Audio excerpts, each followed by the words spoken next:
दिन एक संत वहां उस नगर में आया और उसने कहा भाई मैंने यहां रात्रि बितानी है और मुझे कोई भक्त का घर बता दो जिससे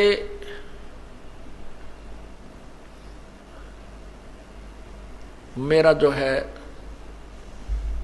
भक्ति कर्म ना बिगड़े, मैं अपना साधना भी कर लूं उस भगत के घर बैठ के और मुझे 2 रोटी भी मिल जाए। तो उस संत को गांव के उस नगर के निकम्मे से व्यक्ति मिल गए। वो कहने लगे बाबा जी साधु संत तो नगर से बाहर रहा करते हैं और जिस प्रकार के आप भगत चाहते हो वो हम बताते हैं। वो सामने इधर चले जाओ, ये रास्ता जा रहा पगडंडी सी और वहां एक भक्त रहता है, बाहर सहपरिवार वहां रह रहा है, आप वहां जाओ। अब महात्मा उस संत ने सोचा भी बिल्कुल सही बात है, जंगल से भगत तो बाहर है तो और अच्छी बात है। तो वो चला गया वहां, साधु वहां चला गया और वहां वो बहन जो अजामेल की पत्नी थी गणिका, वो घर पे थी। साधु ने आवाज लगाई, नमो नारायण किया तो वह लड़की बाहर आई कि आज कौन आ गया इधर। और पुण्यात्माओं ठीक है, वर्तमान में कोई भी प्राणी कितनी ही गलती कर सकता है,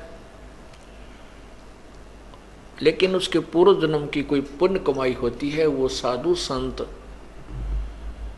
या सत्संग के विचार सुनने से वो अवश्य अंगड़ाई लेती है, वो एकदम उभर कर आती है। ये कौन थे अजामेल और जो गणका वो वैसा वो कौन थे? ये पूर्व जन्म में दोनों साधक थे। वो भी वैराग्य थी और ये अजामेल भी वैराग लेकर के बाहर भक्ति के लिए, जैसा भी इनको मालूम था अपनी उस परमात्मा के नाम की, जैसा जिस संत ने कोई बताया था वो साधना शास्त्र विरुद्ध भी ये कर रहे थे। जैसे ओम नाम की साधना तो शास्त्र अनुकूल है और अन्य जो साधना ये करते थे वो शास्त्र विरुद्ध है, जैसे तप वगैरह। लेकिन दोनों की, जैसे किसी ने भांग बीज दी वो भी फल लगेगा और कणक बीज लिया उसका भी फल लगेगा। दोनों इकट्ठी बोली तो भी भांग का पौधे के अलग बीज फल लगेंगे और कणक गेहूं के अलग लगेंगे। तो ऐसे साधना ये करते हैं, उनका दोनों का सबका फल उनको मिलता रहता है। जैसे तप करते हैं उसे राज्य भी होता है और सिद्धियां भी आ जाती है, लेकिन मोक्ष नहीं हो सकता इनसे। तो इस प्रकार वो पिछले जन्म में साधना किया करते थे, साधक थे। और जो अजामेल अब बदनाम हो रहा था, ये पूर्व जन्म में ऐसे ही एक साधक था, हठ योग करता था।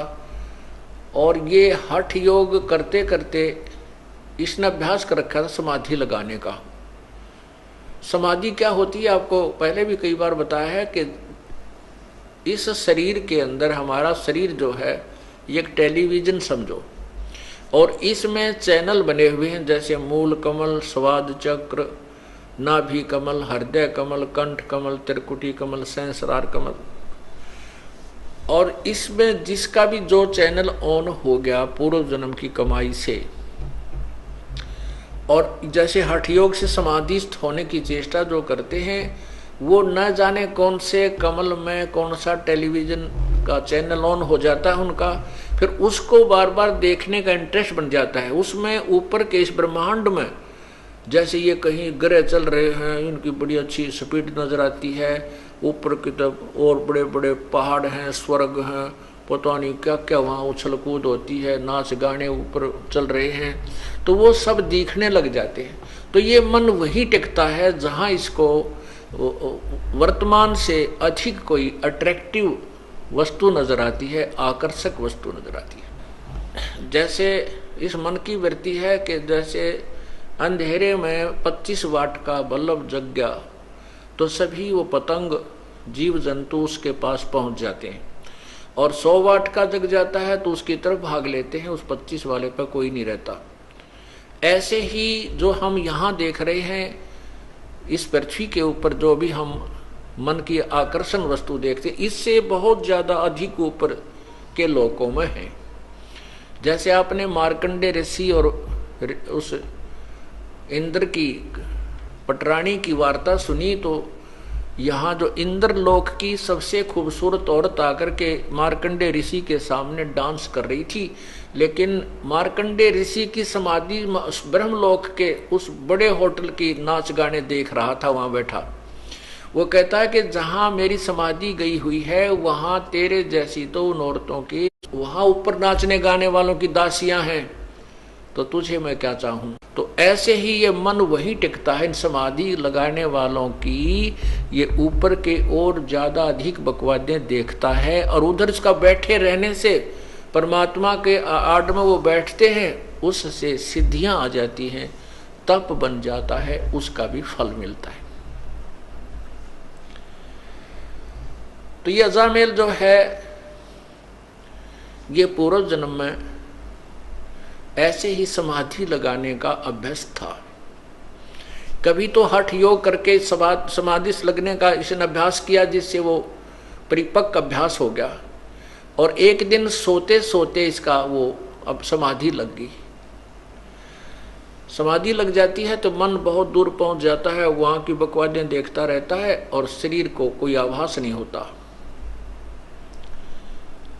उस समय बहुत ज्यादा सर्दी थी, सर्दी का मौसम था, और ये अजामेल समाधि हुआ अचेत पड़ा था। और उधर से जो गणका वैसा बनी हुई है वो लड़की भी वैरागण थी, साध्वी थी। उसमें कहते अभी आपने सुना था कि दर्दबंद दरवेश है बेदर्द कसाई, जिसके हृदय में दया नहीं वो तो कसाई है, जिसके हृदय में दर्द है दुख है, दूसरे को दुख को अपना दुख समझता है, वो दरवेश है, वो संत है, साधु है, भक्त है। तो उस लड़की के मन में, उस साध्वी के मन में ये विचार आया। दूसरे लोग कहने लगे कि इसने 1 हफ्ता हो गया, 3 दिन हो गए हैं, ये उठा नहीं है, इसकी समाधि लगी है। तो उस बहन के मन में ऐसा आया कि कहीं इसका, साधु का शरीर नष्ट ना हो जाए, सर्दी ज्यादा है, कहीं इसके प्राण ना चले जाएं। और कोई कपड़ा था नहीं, इस भक्त ने, उस साधक ने अजामेल जो पूर्व जन्म में केवल एक कोपीन, एक लंगोट पर्दे पर बांध रखा था, बाकी नीवस्त्र था, कोई कपड़ा नहीं रखता था। उधर से वो साध्वी थी, उसके पास भी एक्स्ट्रा कोई कपड़ा नहीं था।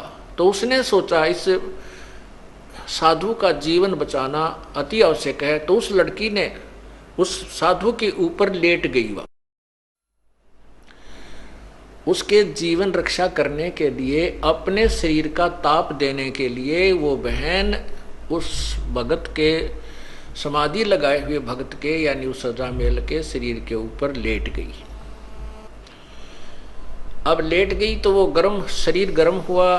कुछ देर के बाद उसके वो जो ऊपर ड्रामा ड्रूमा देख रहा था वो खत्म हुआ।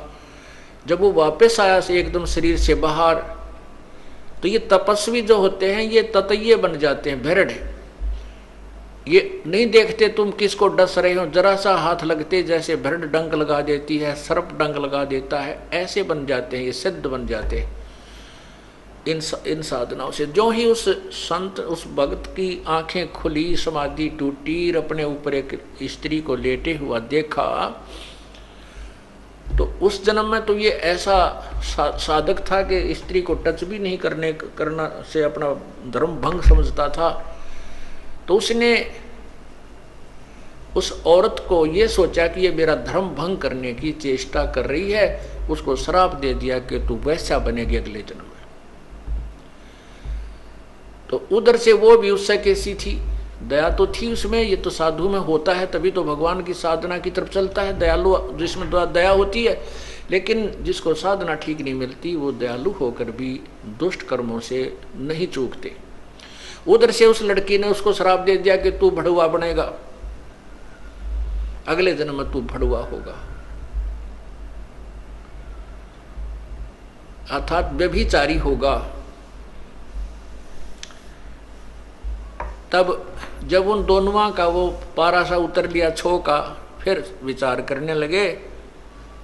तो उस लड़की ने कहा कि नालायक, मैं तो तेरे शरीर को गर्मी दे रही थी, मैंने तेरे जैसे निकम्मों की कोई आवश्यकता नहीं, मैं फिर घर क्यों त्यागती अगर मैं ऐसे कर्म करती।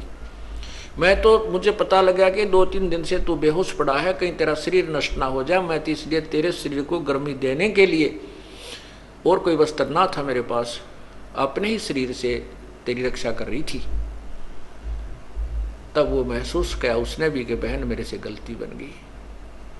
अब वही तो बात है ना, कहते हैं तीर कमान से और वचन जुबान से निकलने के बाद वो वापस नहीं आता।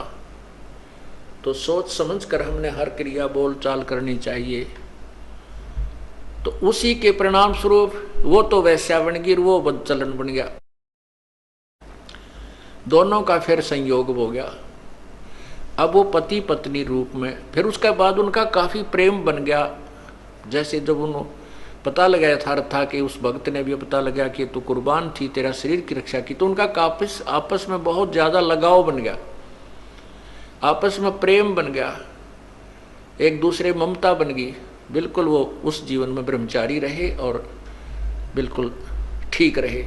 लेकिन वो ममता जो आपस में, युकाल का तो जाल बड़ा भयंकर है, वो आपस में मोह फंसा रहा। उस मोह ने ये फिर कट्ठे लपेट दिए, अगले जन्म में ये पति पत्नी बना दिए, और साथ में वो वैश्या बन गई और अजामेल बन गया ये बदचलन बड़ुआ। अब वो साधु वहां संत पहुंचा उसके द्वार पे, तो वो लड़की जो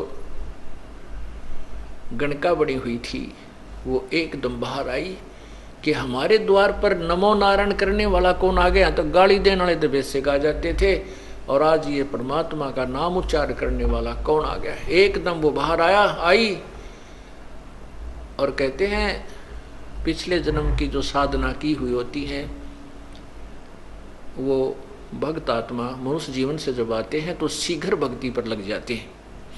चाहे वह कितने ही दुराचार करता है, चाहे कितने ही वो विकार करता है, शराब पीवे, मांस खावे, चाहे तम्बाकू सुल्फा पीता है, वो पिछले जन्म का जो मनुष्य शरीरधारी प्राणी होता है और पिछले जन्म में कुछ भक्ति की हुई होती है और वर्तमान में कुसंगत में फंस जाता है, वो तुरंत त्याग देता है उन बुराइयों को और परमात्मा की भक्ति में उसी प्रकार सपीडता लग जाता है। अब उस भक्तनी ने बाहर आते ही ऋषि के चरण दिए और कहा, जो हमारा कौन सा पुण्य उदय हुआ, हमारे द्वार पर साधु संत आए हैं, आओ जी बैठो जी। अब साधु ने संत ने सोचा भी कति ठीक ठिकाना आ गए तो बहुत भगवान आत्मा मिल गई और बहुत ही अच्छे भक्त मिल गए। अब अंदर जब पहुंचा तो उसने एक चारपाई थी जिसी घर पे वो उस पे बिछा दिए सुंदर कपड़े धोए धाए, साधु बैठ गया दच के उस चारपाई के बीच में। दोपहर के बाद का समय था, 2-3 बजे 4 बजे, और वो अजामेल गया हुआ था जंगल में शिकार खेलने, शिकार लेने के लिए। कोई मर्ग, कोई पशु पक्षी मार के लिया करता डेली और हाथ तक काट के शराब पिया करता वहां जंगल में बना करके मदिरा। तो वो आया, उसने क्या कर रखा कि कंधे पे लठे और लठ के अंदर एक वो टांग रखा हिरण मार के, और आते ही वो पटक दिया आंगन में। जड़ महात्मा बैठे थे उसके साथ में ही, और नो पटक, जब नो ना देखा कि महापुरुष बैठा सामने, उसने आते ही दुखी सा हो रहा था, कहा ले भगवान आ तो सारा दिन में एक का पाया, सारा दिन लग गया, एक ही मर्ग मिला, बड़ी मुश्किल से हाथ लगा। अब जब उसने वो मर्ग वहां पटका तो वो साधु की नजर गई, भाई के खुड़का हुआ कौन बोला। जब उस संत ने देखा रही तो भाई कुकर्मी आदमी है, कौन आ गया इनके भक्तनी के घर में, मांस यो मर्ग मार रखा इसने। तो उस लड़की से पूछा, बेटा यू कौन है, कौन आ गया तेरे घर में। वो कहने लगी, जी ये भगत जी है आपका, ये आपका सेवक है, बाबा जी ने ठा लिया जोड़ा, जब अड़ कसू गलत जगह आ गया भाई, तू तो यो किसा सेवक मर्ग मार के ला रहा। तो फिर उसने देखा कि तो संत था, आया हुआ है आज तो तुम्हारे दरबार पे। अब उसके अंदर भी जो पूर्व जन्म की भक्ति थी वह जागृत होगी। परमात्मा कहते हैं कबीरा दर्शन संत के परमेश्वर आवे याद, और लेखे में वाहे घड़ी बाकी का समय बाद। तो उसी समय उस अजामेल ने भी पैर पकड़ लिए और उस बहन ने भी, उसकी पत्नी ने, और कहने लगे महाराज हमारे द्वार से आप नो मत जाओ। अब पहले पापी आत्मा और आप जैसे महापुरुष हमें कोई सदुपदेश नहीं देंगे, हमारा कोई रास्ता मार्गदर्शन नहीं करेंगे, तो हम बुराई कैसे छोड़ देंगे। वो बोला मैंने छोड़ दो जल्दी, बस मेरे साथ तो मजाक कर दिया किसी ने, मैं गलत आ गया यहाँ पे। तो उन दोनों ने बहुत याचना की कि नहीं साधु, नहीं महाराज आपने ऐसे नहीं जाना चाहिए, हम बुरे हैं भले हैं आप ही के तो हैं, आप हमें कुछ शिक्षा दीजिए ताकि हमारी बुराई छूट सके। काफ़ी आग्रह करने से संत ने दया आगी कि भाई चल इतना कुछ कह रहे हैं, गलती हो जाया करती है, और ये कहें भाई हम सुधरने की चेष्टा करेंगे तो ठीक है। कहने लगे भाई इस बीमारी ने बाहर घेर का, अभी आज से प्रण करो, कसम खाओ, प्रतिज्ञा करो कि ये बुराई तुम नहीं करोगे। अब कहते हैं साधु दर्शन राम का, मुख पे बसे सुहाग, और दर्शुनी को होते हैं जिनके पूर्ण भाग। अब वो पूर्ण भाग थे क्योंकि पिछले जन्म की कमाई थी, और किसी ना किसी जन्म में वो परमात्मा की शरण में रहे हुए होते हैं। जो प्रभु आते हैं प्रत्येक युग में आते हैं, और वही कमाई उनको मनुष्य जीवन दिलवाती रहती है।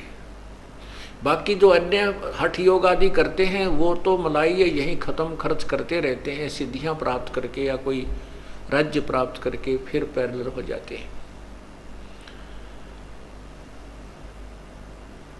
तो उन्होंने उसी समय उस उठा के उस मर्ग को बाहर फेंक दिया और कहा महाराज जी बाजार से जाकर के हम बिल्कुल फ्रेश आटा लावांगे आपके लिए, अलग से भोजन बना देंगे, नहा धो के, आज के बाद हम कोई बुराई नहीं करेंगे, लेकिन आप हमारे द्वार से जाइए मत, हम शाकाहारी हो जाएंगे।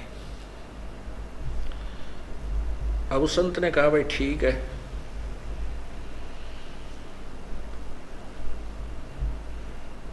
तो क्या हुआ, गर्मियों के दिन थे, गर्मी का मौसम था।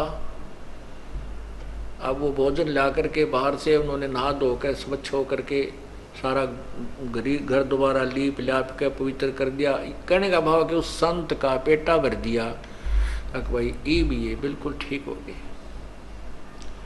तो उसके मन में आया कि परमात्मा ने शायद तुम्हारे लिए ही मुझे यहाँ भेजा है।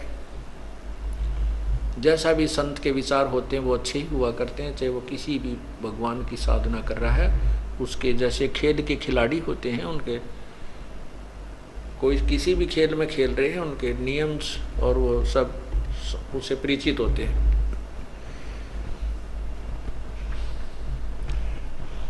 अब रात्रि के समय साधु तो भजन करने लग गया और वो दोनों जने पंखा लेकर के खड़े हो गए बारी बारी। फिर वो भजन साधना करके लेट गया, तो लेट गया, आसपास छिड़का कर दिया पानी का, और ऐसे पंखा बारी बारी कभी वो खड़ी हो जा कभी वो खड़ा हो जा, उसको साधु को हवा कर रहे हैं। सुबेरा संत बोला भाई भक्तों एक काम करो, तुम नाम ले लो, भगवान का नाम जप्या करो। तो वो कहने लगे महाराज जी मारे पर नाम में कोई नहीं लिया था, और कोई को बात करवा ले, कितना कठिन काम करवा ले, यो नाम नहीं लिया जाता। तुलसी पिछले पाप से हरि चर्चा ना भावे, जैसे जबर के भेगते भाई भूख विदा हो जावे। न बोले जी नाम नूम ताम लेते नहीं, बाकी आपके चेले पक्के हो गए, आप बुराई नहीं करेंगे, आपने कसम खा ली। तो संत ने सोचा अपने आत्माओं जैसे ये जो कथाएं हम सुना करते ना कि भाई एक अजाम उसने संत ने लड़के का नाम नारायण रखने को कह दिया और उस नारायण नारायण करने से वो पार हो गया। ऐसा नहीं, ये यथार्थ कथा आपको सुना रहा हूं उसी नारायण नाम के ऊपर।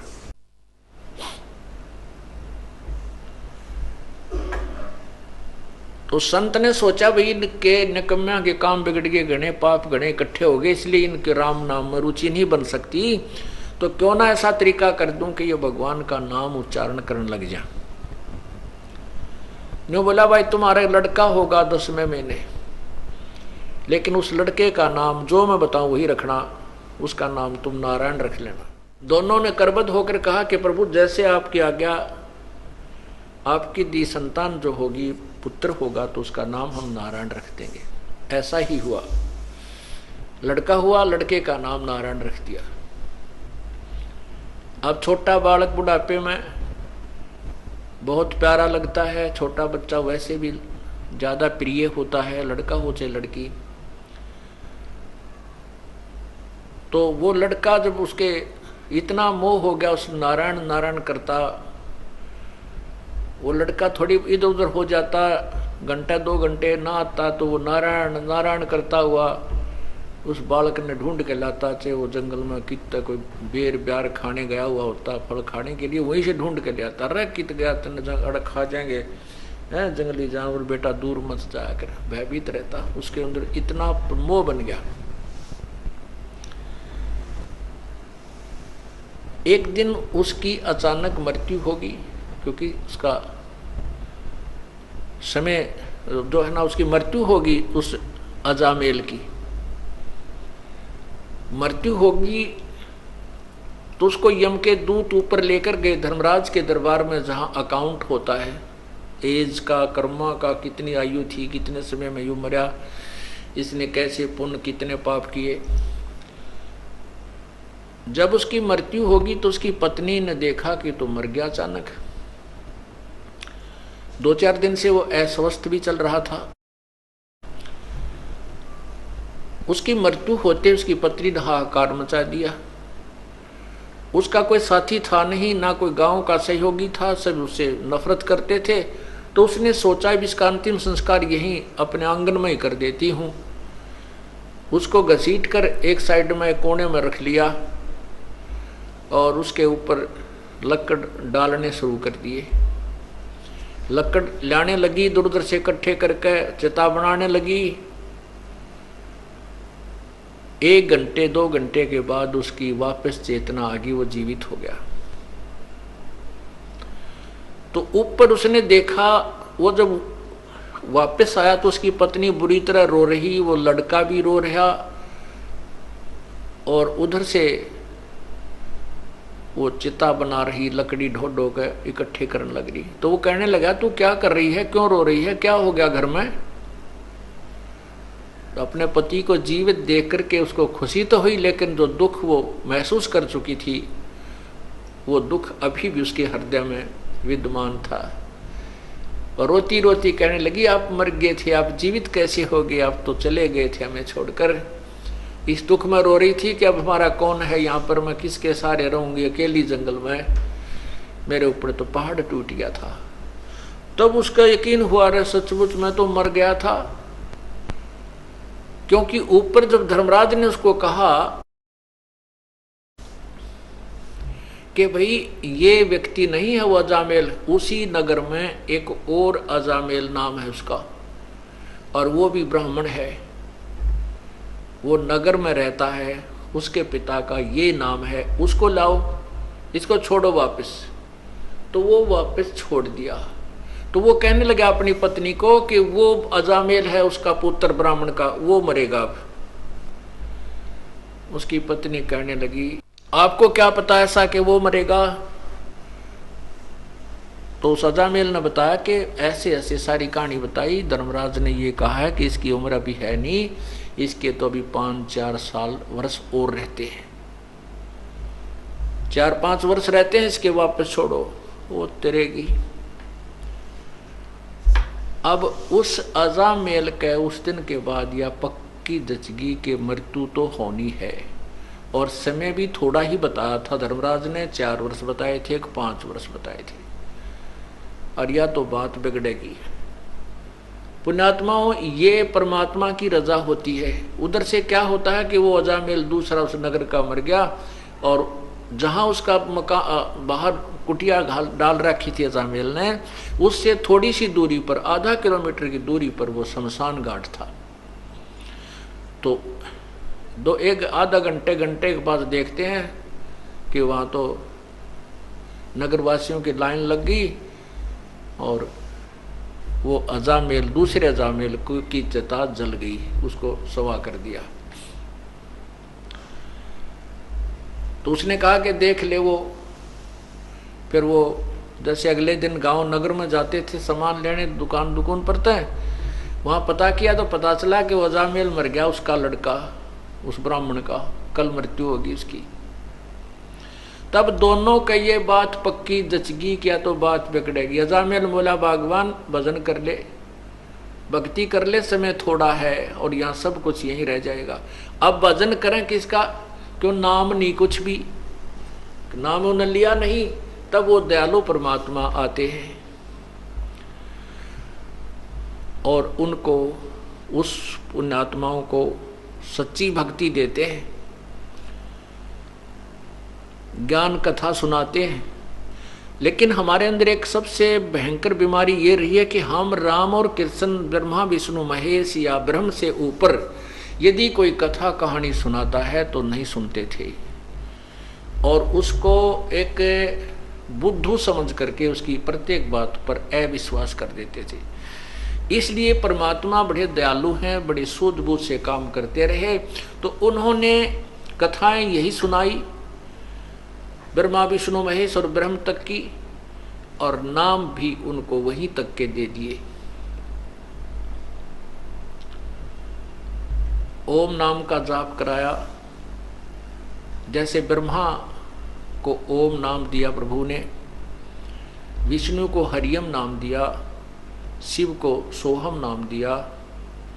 कहते हम बैरागी ब्रह्म पद सन्यासी महादेव, सोहम मंत्र दिया शिव जी को करे हमारी सेव। तो ये परमात्मा ने उनके उद्धार के लिए, मोक्ष तो ये नहीं प्राप्त कर सकते, क्योंकि मोक्ष तो 3 मंत्र से होगा, और 3 मंत्र का अधिकारी वो होगा जो परमात्मा की सच्ची कथा, पूरी सृष्टि रचना पर पूर्ण परमात्मा कौन है इस पर विश्वास कर लेगा। सारना, ये जो 3 मंत्र का जाप उसी को दिया जाता है जिसकी नस नस में, अर्थात पूर्ण रूप से जिसका विश्वास परमात्मा पूर्ण ब्रह्म कबीर भगवान में हो जाता है कि वही मोक्षदायक है, उसी की पूजा से पूर्ण मोक्ष होता है, और अन्य भगवानों की सतीथि से वो परिचित हो जाता है। ये भगवान नाशवान है, अविनाशी नहीं है, और इनकी साधना से जीव को इतना लाभ होता, स्वर्ग गया, फिर मृत्यु, फिर स्वर्ग गया, फिर नीचे आया, फिर स्वर्ग गया, फिर 83 लाख योनियों भोगी। इस तरह का ये रहट जैसा कुआं, अर्थात ये चक्र अन्य भगवानों की साधनाओं से चलता ही रहेगा। पूर्ण परमात्मा की भक्ति से पूर्ण मोक्ष होगा। तो इसलिए परमात्मा जैसे पहली बार आए, ब्रह्मा को ओम नाम दिया, क्योंकि वो वेदों में ओम नाम से दृढ़ था कि इसके अतिरिक्त कोई मंत्र नहीं है। तो उसका नाम भी, उस नाम का जाप भी पूर्ण संत से लेकर ही किया जाए तो ही लाभ होता है। इसलिए विष्णु जी को हरियम जाप दिया, विष्णु और लक्ष्मी दोनों को, सावित्री और ब्रह्मा को ओम दिया, और शिव को और पार्वती को यही मंत्र दिया। क्योंकि ये तत्व ज्ञान है, धीरे धीरे समझ में आएगा आपको। अभी तो हमने केवल ये कथाएं सुन रखी थी,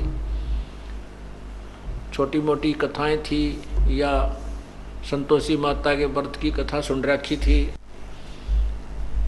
और ये कथा हम नहीं सुन पाए थे, और पूर्ण परमात्मा के बारे में तो मैं परिचित थे।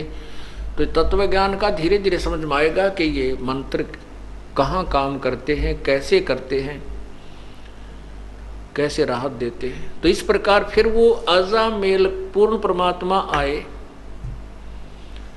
और उनको आकर के फिर मंत्र दिया अजामेल और उस लड़की को, उन्होंने फिर उस भय से, उस डर से साधना की कि झूठा संसार है ये, जब यहीं छोड़ जाएंगे और समय बहुत कम रह गया है। और भक्ति नहीं की तो वहां यम के दूत ऐसे पीट रहे थे, ऐसे डाल रहे थे नरक में, कोई नहीं सुन रहा था, उठा उठा कर फेंक रहे थे, हाहाकार मचा था। तो कई ऐसे जो व्यक्ति हैं नास्तिक टाइप के या ज्यादा चतुर मानते अपने आप को, वो कहते हैं कि ये कथाएं जस्ती नहीं कि भगवान के घर में भी धोखा लग जाता है क्या, कि मरना किसी को होता है, मार कोई दिया जाता है। भगवान के घर में कोई धोखा नहीं लगता। ये तो उन व्यक्तियों के ऊपर रहम होता है, उनके लिए गोल्डन चांस देता है परमात्मा, जो पुण्य आत्मा गणी होती है, उन्हीं को ऊपर दिखा करके वापस छोड़ दिया जाता है कि ताकि ये यहाँ की यथार्थता को पहचान कर फिर संसार को आसार समझ के अपना काम बना ले, भक्ति पर दृढ़ हो जाए। उन पर विशेष कृपा होती है। तो जैसे अजामेल और गणका पर विशेष, उस अजामेल पर विशेष कृपा हुई कि उसको वो सारा ऊपर का दिखा करके झंझट और वापस छोड़ दिया। फिर उसको भय बन गया, उसको चिंता बन गई, तब उसका अजामेल और गणका वो दोनों विमान में बैठ करके स्वर्ग गए। इसमें क्या बताया है, सुनो महात्म नाम का मुजरे चलवाई, अजामेल गणका तेरे और सदन कसाई।